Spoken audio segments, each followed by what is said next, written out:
오늘 우리에게 주신 하나님의 말씀 사무엘상 28장 3절에서 14절까지 말씀입니다. 하나님의 말씀을 받들어 봉독할 때 살아계신 하나님의 음성을 들으시기 바랍니다. 사무엘이 죽었으므로 온 이스라엘이 그를 두고 슬피 울며 그의 고향 라마에 장사하였고 사울은 신접한 자와 박수를 그 땅에서 쫓아내었더라. 블레셋 사람들이 모여 수넴에 이르러 진침해 사울이 온 이스라엘을 모아 길보아에 진쳤더니 사울이 블레셋 사람들의 군대를 보고 두려워서 그의 마음이 크게 떨린지라. 사울이 여호와께 묻자오되 여호와께서 꿈으로도 우림으로도 선지자로도 그에게 대답하지 아니하시므로 사울이 그의 신하들에게 이르되 나를 위하여 신접한 여인을 찾으라. 내가 그리로 가서 그에게 물으리라 하니 그의 신하들이 그에게 이르되 보소서 엔돌에 신접한 여인이 있나이다.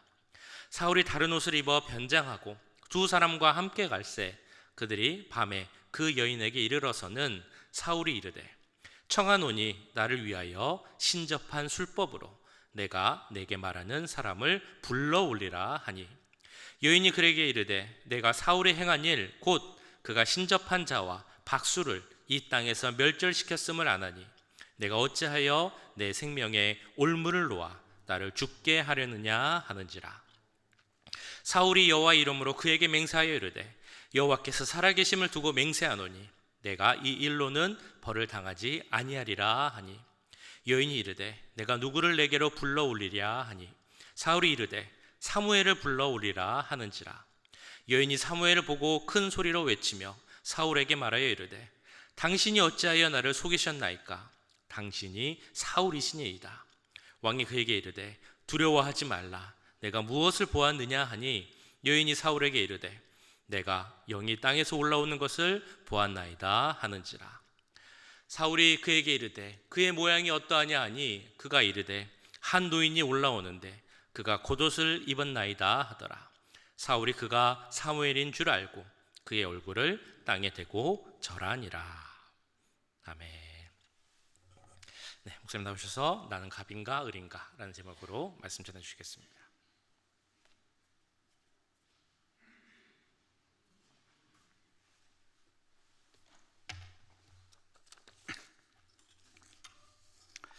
제가 4월 첫째 주부터는 예전처럼 완전히 복귀합니다. 사실은 한 열흘 전쯤 저희 수술한 요 맨 마지막에 구멍이 났어요. 그게 벌어지면 안 되는데 그래서 사실은 되게 무서웠어요. 그게 잘못해서 감염이라고 되면 이제 뼈 다시 잘라야 되거든요. 기도해 주셔서 그게 잘 아물고 있어요. 그 한국약이 좋아요. 이렇게 상처가 났을 땐 후시딘이나 마데카솔을 바르면 좋은데 그 열심히 바르고 있고, 사순절 묵상 제가 저희 집에서 이제 CGN TV에서 와서 하는데 오늘 오후에 거기서 와서 오늘 가능하면 마지막까지 좀 다 찍으면 좀 이렇게 어려운 것들은 좀 이렇게 넘어갈 것 같아요. 그러나 제가 이제 돌아와도 한 주일에 3번 정도는 그 병원을 다녀와야 되기 때문에 때때마다 교회는 비울 것 같습니다. 그렇지만 이제 거의 예전처럼 이제 다 돌아가려고 그러고요. 의사가 절대로 조심해야 되는 것이 뭐냐면 네가 지금 이제 진짜 어렵게 살을 빼서 그 용모를 유지하고 있는데 제발 좀 살찌지 마라. 그래서 제가 살찌는 건 좀 조심해야 될 것 같아요.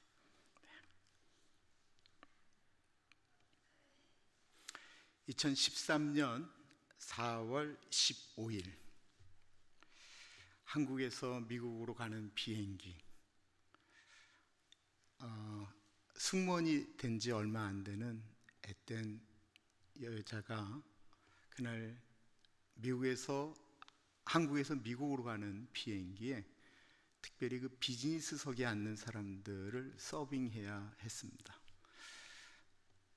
늘 어려운 사람들을 만나서 힘든 일들을 겪었기 때문에 이 여승무원은 아침에 기도를 했어요. 하나님, 오늘 좀 점잖고 괜찮은 사람들이 그 비즈니스석을 좀 탈 수 있도록 좀 도와주십시오.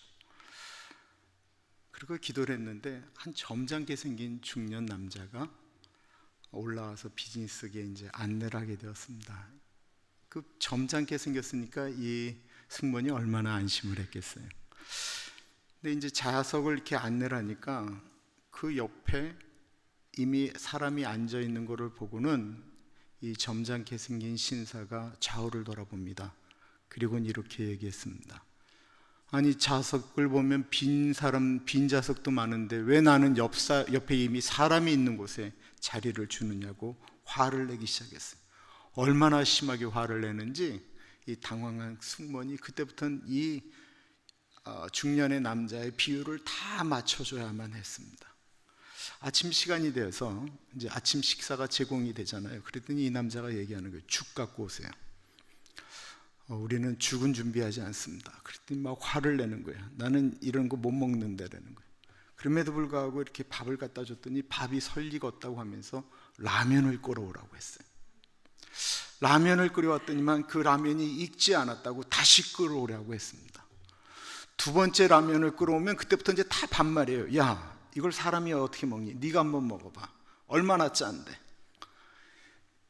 이 어린 승무원이 바들바들 떠니까 할 수 없이 사무장이 세 번째 라면을 끓여서 그에게 갖다 주었습니다. 또 이제 밥 먹을 시간이 되자 그 어린 승무원이 너무 그분한테 가는 게 무서우니까 다른 승무원이 가서 서빙하기 시작했어요.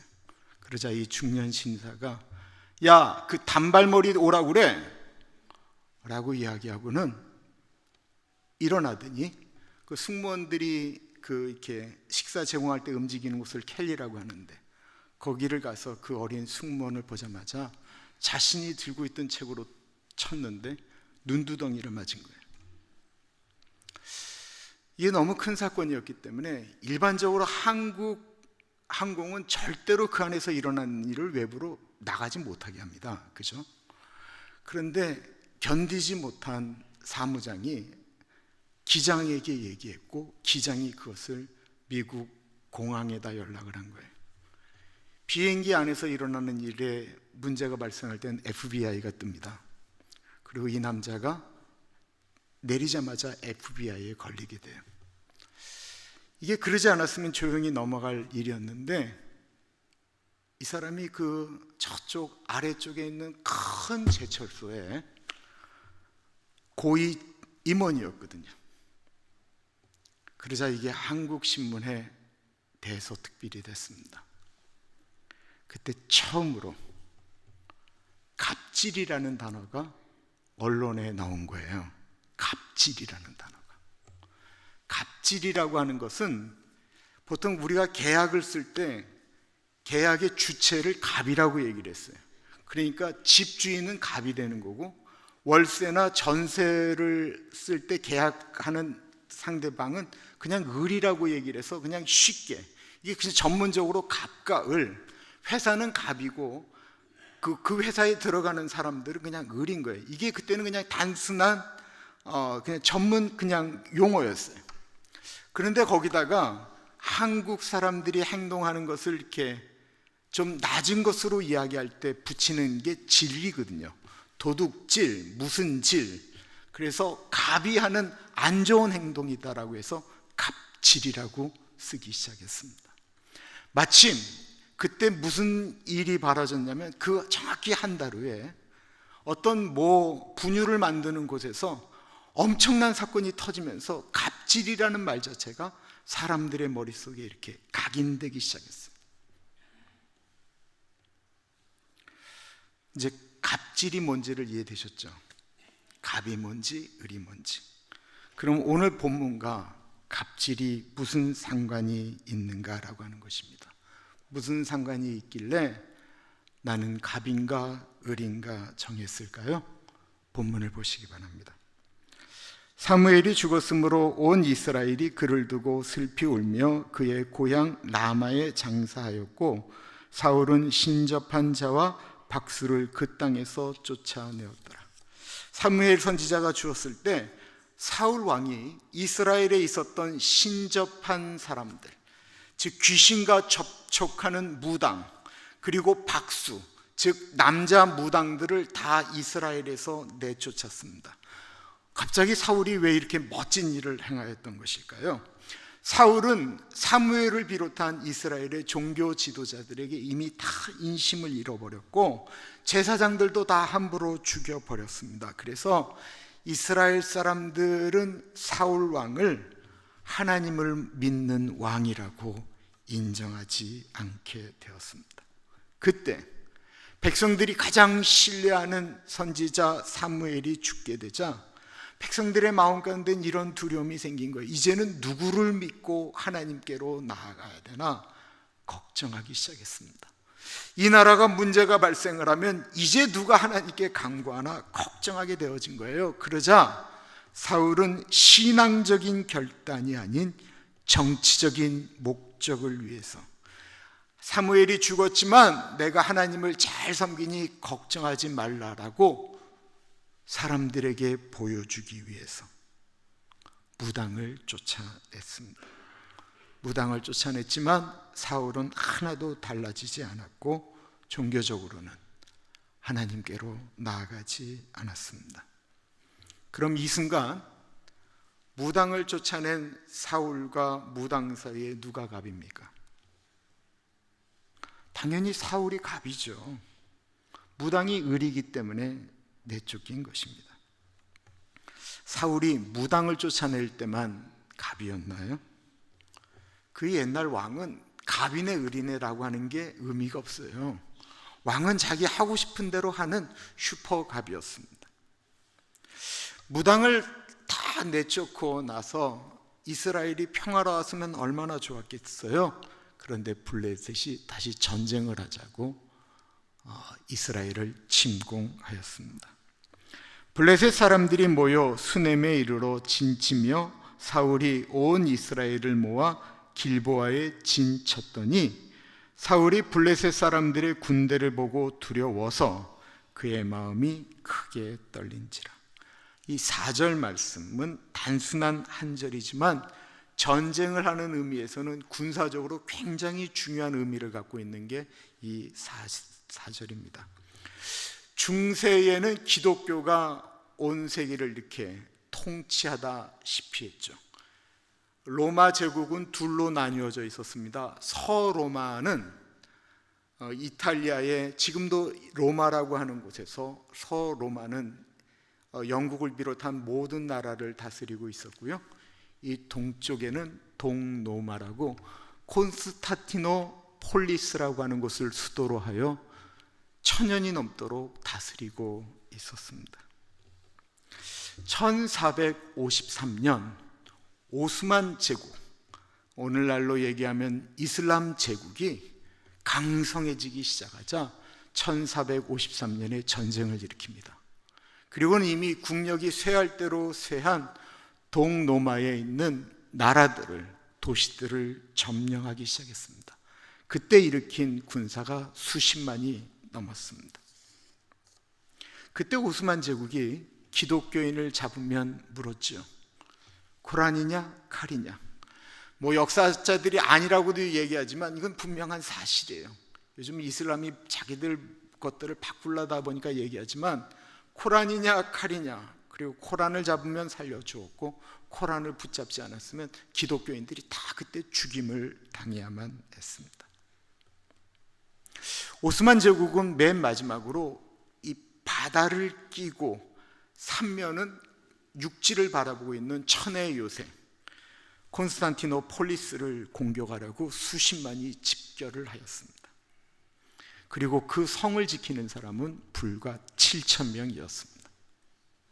1453년 4월 2일 부활절 다음 날 오스만 제국의 대군이 물밀듯이 이 콘스탄티노폴리스를 점령하기 위해서 달려들었습니다. 단 7,000명이 지키고 있는 그 성을 무너뜨리는 건 시간 문제였습니다. 그런데 하루만 지나면 무너뜨릴 것 같았던 그 성은 끊임없이 견디고 있었습니다. 한 달이 지나도록 수십만이 공격을 하는데도 이 단 7,000명이 맡고 있는 성을 함락시키지 못하는 것입니다. 그러나 끊임없는 공격에 7,000명은 6,000명으로, 6,000명은 5,000명으로, 5,000명은 4,000명으로, 4,000명은 3,000명으로 그렇게 죽어가기 시작했고, 결국 1453년 5월 29일 날 마침내 이 콘스탄티노폴리스라고 하는 성은 함락되어지게 됩니다. 이것이 동로마, 무려 1206년 동안 세상의 제국으로 있었던 나라가 사라진 날입니다. 그리고 그날 이후 콘스탄티노폴리스라고 하는 도시의 이름이 바뀌었습니다. 무엇으로 바뀌었을까요? 이스탄불로 바뀐 겁니다. 그래서 소피아 성당이라고 하는 게 지금은 모스크바지만 그게 이스탄불에 있는 이유는 1000년이 넘도록 그것이 콘스탄티노폴리스로 존재했기 때문에 그렇습니다. 이 콘스탄티노폴리스의 함락은 세계 역사를 바꾼 아주 중요한 사건이기도 하지만, 이 사건은 전쟁의 역사로 보면 가장 소수의 인원이 성에서 공격해오는 사람들을 막을 수 있다라고 하는 대단히 중요한 군사적 지침서가 되었던 것입니다. 지금 블레셋과 이스라엘의 형편이 똑같았습니다. 블레셋 군대가 집결한 곳 수넴이라고 하는 것은 260m, 바꿔 말하면 853피트에 있는 조금 구름과 같은 조금 언덕에 있는 곳이었다고 한다면, 이스라엘이 자리를 잡은 길보아산은 무려 1648m, 5406피트에 블레셋 군대가 있는 곳에 무려 6배가 넘는 위쪽에 자리를 잡고 있었기 때문에 이스라엘이 군사적으로 훨씬 더 유리한 곳에 자리를 잡고 있었습니다. 블레셋 군대보다 훨씬 적은 숫자로도 다 방어할 수가 있었습니다.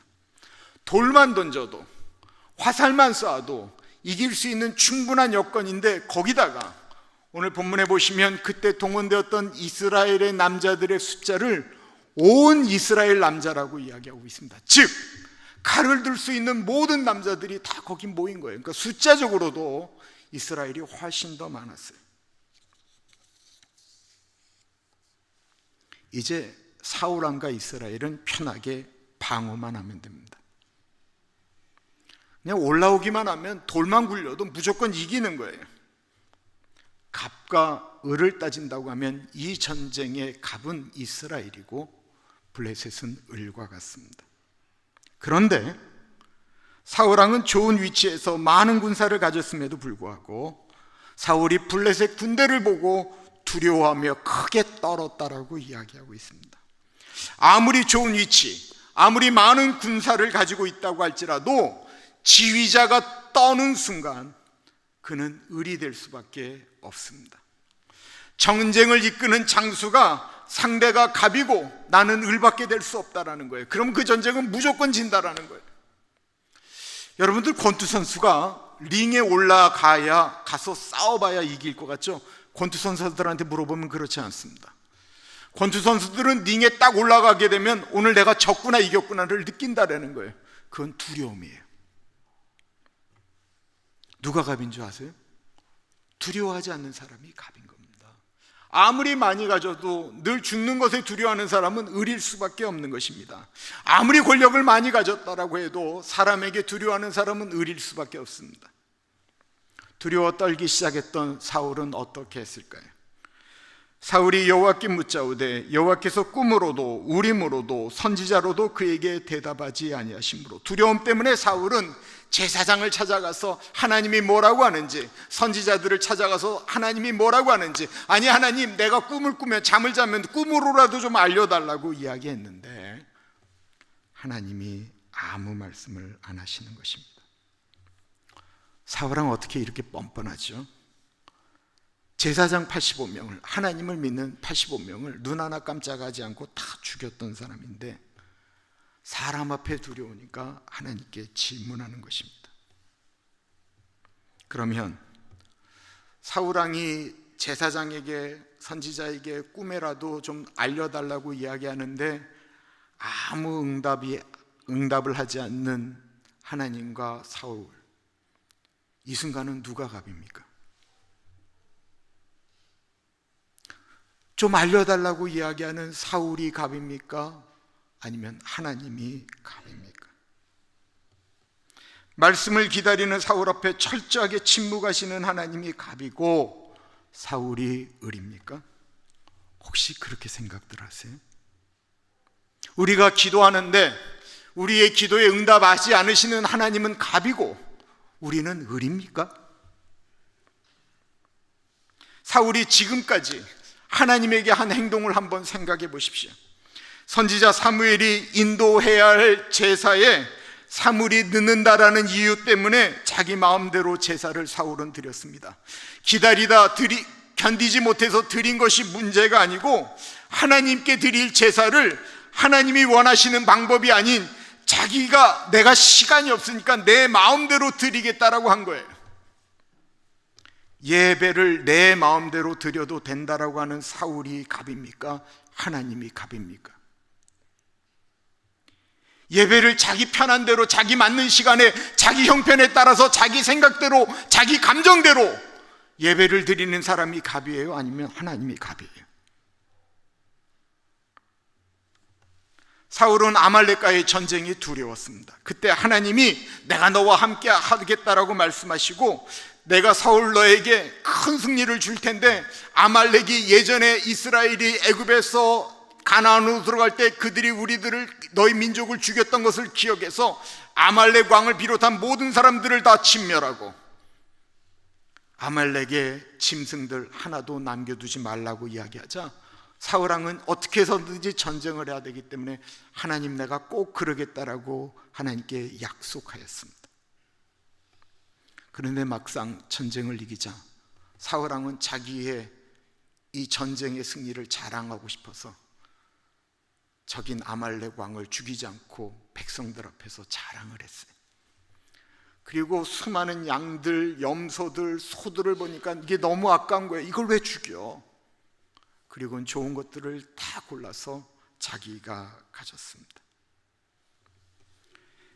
자신이 필요할 땐 하나님께 자신의 생각을 강요하고 땡깡 부리고 자신이 원하는 일이 이루어지자 하나님의 명령이 뭐가 그렇게 중요해? 하나님의 말씀이 뭐가 그렇게 중요해? 내가 사는 이 세상에서는 내가 사는 방식으로 살아가야지 하고 자기가 원하는 대로 살아가는 사울이 갑입니까? 하나님이 갑입니까?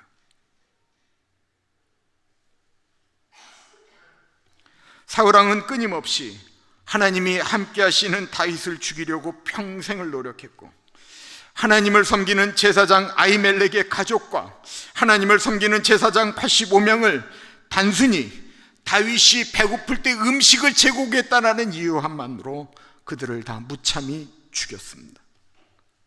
하나님을 섬기는 제사장의 가족과 제사장들을 마음껏 아무런 거리낌 없이 죽이는 사울이 갑입니까?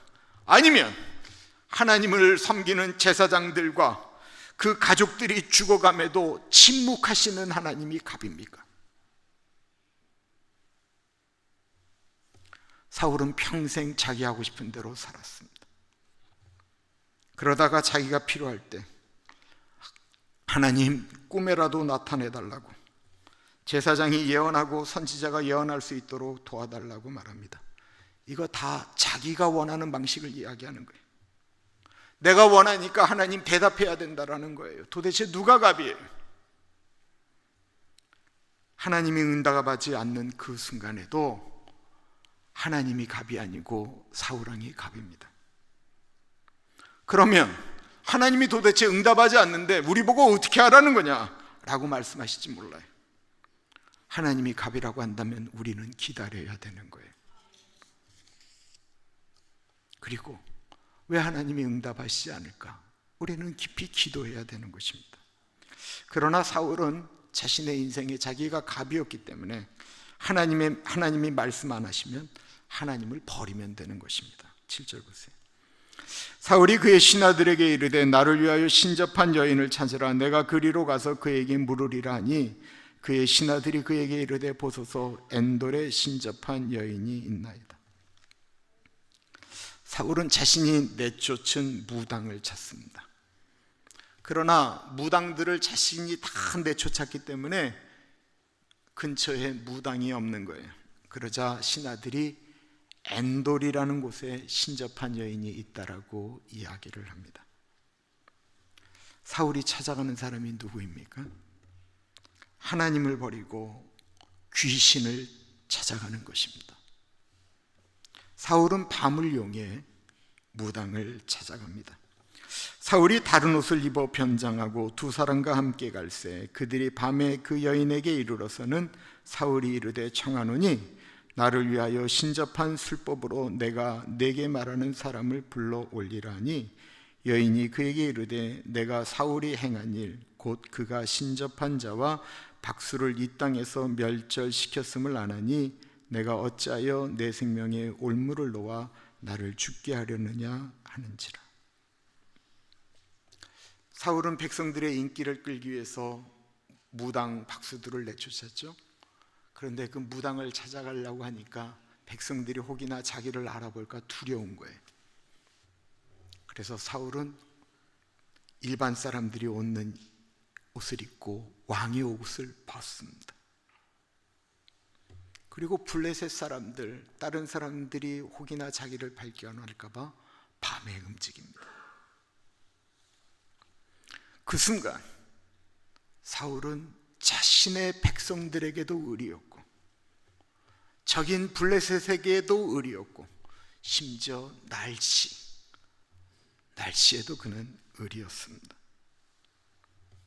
그리고 결정적으로 자신이 쫓아낸 무당에게 찾아가 귀신을 불러달라고 이야기할 때 분명히 무당을 쫓아낼 때는 자신이 갑이었는데 그 순간 무당은 갑이 되었고 사울은 을이 되었습니다. 사울은 그 나라의 왕, 갑 중에 갑이었지만 그가 했던 갑질이라고 하는 것은 정해져 있었어요. 사울은 하나님께 갑질을 했고 제사장들에게 갑질을 했고 그리고 하나님을 사랑하는 다윗에게만 갑질을 했고 정말 갑으로 서 있어야 될 적군 앞에서, 무당 앞에서, 귀신 앞에서 그는 철저하게 을이 되고 말았습니다. 무당은 결국 사울이 원하는 선지자 사무엘의 영을 부릅니다. 혹이나 이것을 보시면서 귀신과 접하는 무당이 사무엘을 부를 수 있구나라고 생각하실 수 있어요. 왜냐하면 내일 본문에 보시면 이 영이 나타나서 옳은 말만 하거든요. 귀신은 지금 사울이 무엇을 원하는지, 왜 떨고 있는지를 정확히 합니다. 무당들이 왜 돈을 벌어요? 신접한 사람들이 왜 돈을 벌어요? 그 사람이 지금 어떤 상태로 왔는지를 귀신이 귀신처럼 알기 때문에 그런 거예요. 귀신은 두려움에 떠는 사람을 마음껏 조종할 수 있습니다. 그리고 우리는 그들이 어떻게 망가져가는 것을 압니다. 사도 바울이 예수님의 이름으로 귀신을 쫓아내자 예수님을 믿지 않는 유대의 제사장들이 자신들의 인기가 떨어지기 시작하자 바울의 흉내를 내기 시작했습니다. 바울이 전하는 예수의 이름으로 명하느니 귀신아 떠나갈지어다. 그러자 귀신 들린 사람이 그 제사장들을 덮쳤어요. 그리고는 이렇게 얘기합니다. 내가 예수도 알고 귀신들은 예수님을 당연히 알죠. 내가 바울도 알고 예수님을 믿는 사람들을 정확히 알죠. 그런데 도대체 너는 누구냐? 하나님을 갑으로 인정하지 않고 살면 귀신이 갑이 되는 거예요. 귀신이 갑이 되는 순간 우리는 귀신을 무서워하고 귀신들이 이야기하는 점을 따라갈 수밖에 없고 환경을 두려워합니다. 그래서 덕지덕지 부적을 붙이는 거예요. 그러나 하나님을 인정하면 세상도 사람도 환경도 모든 것이 우리에겐 의리일 수 있습니다. 이 말씀이 우리가 갑이 되었다라고 세상에 갑질하라는 말이 아니고요, 두려움에 을이 되지 말라라고 하는 말씀입니다. 사순절 묵상을 하다 보니까 너무 가슴이 아팠습니다. 그거는 예수님이 이 세상에 계시는 동안 단 한 번이라도 우리 인간에게 갑이었던 적이 있었나 생각하게 되는 거예요. 예수님, 우리 마태, 마가, 누가, 요한복음에 보면 예수님이 우리 인간에게 갑이었던 적 단 한 번이라도 있어요? 십자가에서 내려오셔야 되는데, 조롱하는 사람들을 향해 하나님의 능력을 보이셔야 되는데 채찍질에 온몸이 다 찢겨버리시고 조롱당하시고 십자가에서 헐떡헐떡거리면서 손 넘어가고 있을 때, 그때 예수님은 철저하게 우리 인간들에게 을이었습니다. 인간의 죄와 사망의 문제를 해결하기 위해 인간 대신 힘없이 죽어가는 짐승과 같은 힘없는 어린 양이었습니다. 하나님을 우리는 사랑이라고 이야기합니다. 사랑이라고 하는 것은 서로 사랑할 때가 가장 좋지요. 그런데 사람들이 하나님의 사랑을 모르니까 하나님의 사랑을 가리켜 일반적으로는 짝사랑이라고 이야기합니다. 하나님이 우리가 하나님께 사랑해 달라고 이야기하지도 않았는데 하나님이 사랑하니까 짝사랑이라는 거예요. 대부분의 사람들이 하나님의 사랑을 모르죠. 그래서 짝사랑인 건 맞습니다. 그러나 우리 기독교인들에 대한 하나님의 사랑은 짝사랑 아닙니다. 1984년도 지금은 권사가 되신 신영원이라고 하는 가수가 있어요. 그 가수가 외사랑이라고 하는 노래를 내놨습니다. 외사랑 외로운 사랑 이렇게 나오는 건데, 이 외사랑은 뭐냐면, 짝사랑은 내가 누구를 좋아하는지 그 사람이 모르는 건데, 이 외사랑은 내가 좋아하는 걸 그 사람이 알아요.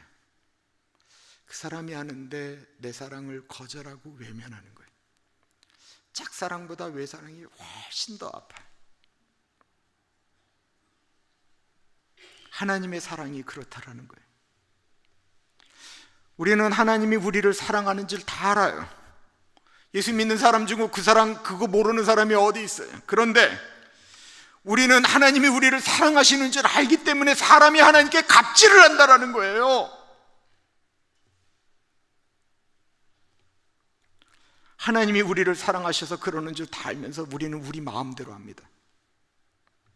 하나님을 기다리게 하고 하나님을 외면하게 하고 하나님의 뜻을 알면서도 우리는 우리가 하고 싶은 대로 해요. 우리 인간이 그렇게 사랑을 외면하는 줄 아시면서도 하나님 아들을 이 땅에 내어주시고 그 아들을 십자가에 내어주면 그럼 좀 그 사랑을 좀 알아줄까 싶어서 하나님은 지금도 기다리십니다. 하나님은 한 번도 우리 인간에게 갑인 적이 없으세요. 그런데 그거 좀 알면 좀 내 마음대로 안 되고 내 마음에 좀 안 된다고 사람이나 교회에서 행동하면 그 사람은 하나님께 갑질하는 것입니다. 다른 사람의 행동이나 말을 보면서 그 사람을 내가 사랑하고 안 하고를 결정하는 그 사람은 갑질하는 거예요.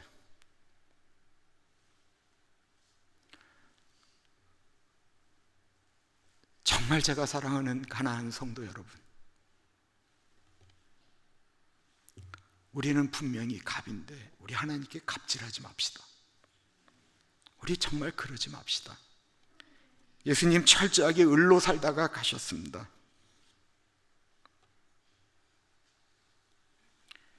우리 하나님을 하나님 좀 되게 합시다. 그리고 우리 다시 좀 우리 을의 자리로 내려가 제대로 하나님 섬겨봅시다. 기도합니다. 참으로 존귀하신 하나님 아버지, 우리는 하나님이 우리의 기도를 안 들어주신다라고 이야기하지만 지금 주님 뒤돌아보면 우리가 창조자 하나님께 얼마나 갑질을 하는지를 생각하게 됩니다. 내 마음에 안 들면 누구라도 우리의 머릿속에서 없애버리고 지워버리고 하나님의 뜻인 줄 분명히 알면서도, 내가 이렇게 하면 하나님이 아파하시는 줄 분명히 알면서도 거리낌 없이 그 일을 하는 우리들, 하나님 이제 갑의 자리에서 내려오겠습니다. 그리고 하나님을 하나님 되게 하는 자리에 우리가 애쓰겠습니다. 그런 우리 가나안 교회 교인들 되겠습니다. 존귀하신 예수님 이름으로 기도드립니다. 아멘.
기도하시겠습니다. 사랑과 은혜가 풍성하신 하나님 아버지, 지금 우리가 드리는 모든 예물을 기뻐 받아 주옵소서. 이 귀한 예물 하나님 나라와 복음을 위해 바르게 사용되도록 주님이 주관하여 주시옵소서. 우리가 행하는 긍휼 사역 가운데도 함께 하셔서 하나님의 복음과 은혜가 긍휼 사역을 통해서 널리 전해질 수 있도록 역사하여 주시옵소서. 우리 긍휼 사역을 위해 꽃헌금 드린 분들을 이 시간 기도합니다. 박원희 권사님, 그 믿음의 삶 가운데 주님 함께하여 주시옵소서. 건강을 지켜주시고 그 가정 가운데도 함께 하셔서 우리 딸 세원과 또 케니, 이튼 삶 가운데도 주님 함께하여 주시옵소서. 그 가정 하나님이 함께 하심으로 주님 주시는 평안의 복을 누리도록 은혜 내려 주옵소서. 우리 이혜영 권사님, 이원영 장로님, 남은 삶 건강히 주님만 의지하게 하시고 주님 부르실 그때에 평안히 주 앞에 설 수 있도록 인도하여 주시옵소서. 제이슨과 에드워드, 제니 모든 자녀들 가운데 함께 해주시고 아직 믿음이 부족한 자녀들이 있다면 주께로 돌아올 수 있는 날이 빨리 올 수 있도록 주님 은혜를 더하여 주시옵소서. 우리 손헬렌 권사님 자녀의 생일 맞아 꽃헌금을 드립니다. 우리 황현진 집사님께도 함께 해주시고 자녀 황민영, 올리비아 그 삶 가운데도 함께 하셔서 그들의 삶이 하나님을 알아가는 귀한 삶이 될 수 있도록 주님 함께하여 주시옵소서. 우리 전명근 권사님, 전현명 집사님 위해서 기도합니다. 우리 권사님의 허리 깨끗이 낫게 하시고 우리 집사님 피부의 문제도 어려움도 다 깨끗이 사라지도록 은혜 내려 주시옵소서. 우리 자녀 가운데도 함께 해주시고 그 삶도 주님이 인도하여 주시옵소서. 모든 분들의 삶이 주님과 함께하는 축복된 삶이 되게 하실 것을 믿사오며 이 모든 말씀 우리를 구원하신 예수 그리스도의 이름으로 기도하옵나이다. 아멘. 우리 함께 일어나셔서 하나님이시여 찬양하시고 목사님 나오셔서 축도하시겠습니다.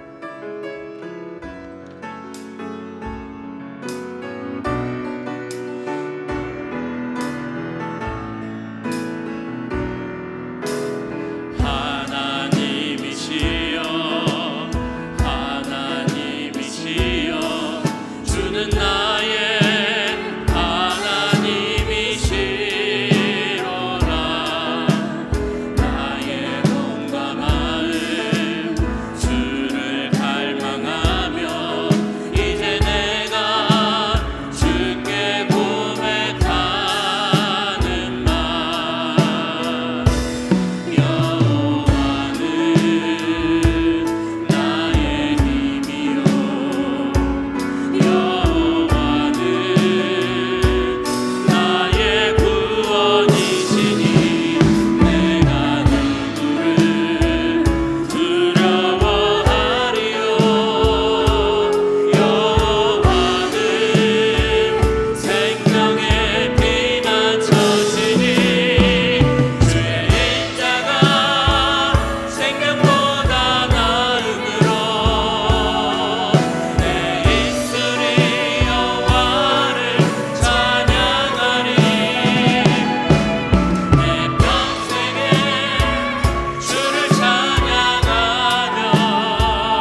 존귀하신 하나님, 주의 인자가 생명보다 더 나음으로 그 하나님의 그 존귀하신 이름을 우리의 가슴에 담고 내가 하나님과 동행하는, 내가 하나님과 함께하는 사람인 것을 분명히 확신하기에 주님의 전을 뚜벅뚜벅 걸어나가 한 주일 동안 하나님과 더불어 이 세상을 멋지게 살아가겠습니다. 하나님 아버지, 사람들이 보기에는 연약해 보이고 무너질 것 같은 우리 어르신들, 하나님은 기억하고 계시는 줄 믿습니다. 저 어른들이 그 옛날 잘 움직이고 활동하고 움직이실 때 주님의 몸된 교회를 위하여 피와 땀과 눈물을 흘리며 하나님의 몸된 교회를 위하여 애썼던 것을 하나님은 분명히 기억하시리라 믿습니다. 그래서 하나님, 우리 어르신들 하나님이 부르시는 그때까지 암에 걸리지 않게 하시고 치매에 걸리지 않게 하시고 중풍에 걸리지 않도록 하나님 도와주십시오. 그렇게 사시다가 하나님 부르실 땐 잠든 듯 돌아가실 수 있는 은혜를 허락하여 주셨기를 기도합니다. 우리 사랑하는 가족들 중에 수술한 분들 있습니다. 존귀하신 주님, 이사야 53장에 저가 채찍에 맞음으로 너희가 나음을 입었다고 분명히 말씀하셨습니다. 우리를 위하여 채찍을 맞으신 그 예수의 이름으로, 그 예수의 보혈로 기도하며 나오니 하나님 아버지 회복시켜 주시기를 간절히 기도드립니다. 하나님 아버지, 우리 사랑하는 젊은이들에게 같이 하여 주셔서 이런 때에 하나님을 향하여 꿈꾸게 하시고 하나님을 향하여 비전을 맡고 나아갈 수 있도록 하나님 은혜 주시기를 간절히 기도합니다. 존귀하신 하나님, 우리가 사무엘 상을 묵상하고 있습니다. 주님, 우리가 다윗처럼 꿈꾸게 하시고 다윗처럼 하나님 바라보며 찬양할 수 있도록 하나님 은혜 나리여 주옵소서. 사순절을 보내고 있습니다. 우리를 위하여 이 땅에 오신 철저하게 우리 인간의 의리 되신 예수 그리스도를 묵상하면서 그 예수님과 더 가까워지는 시간 되어질 수 있도록 하나님 은혜 나리여 주옵소서. 지금은 우리 주 예수 그리스도의 은혜와 우리를 너무나도 사랑하셔서 하나밖에 없는 아들을 넉넉하게 보내주신 하나님 아버지 그 크신 사랑하심과 성령 하나님의 감화감동 역사 충만 교통하심의 놀라운 은혜가 하나님으로 하나님 되게 하겠습니다. 하나님이 나에게 많은 것을 주셨다고 하나님께 갑질하지 않겠습니다. 다시 한번 다짐하는 사랑하는 주의 백성들 머리 위에 지금으로부터 영원토록 같이 하시길 간절히 축원하옵나이다. 아멘.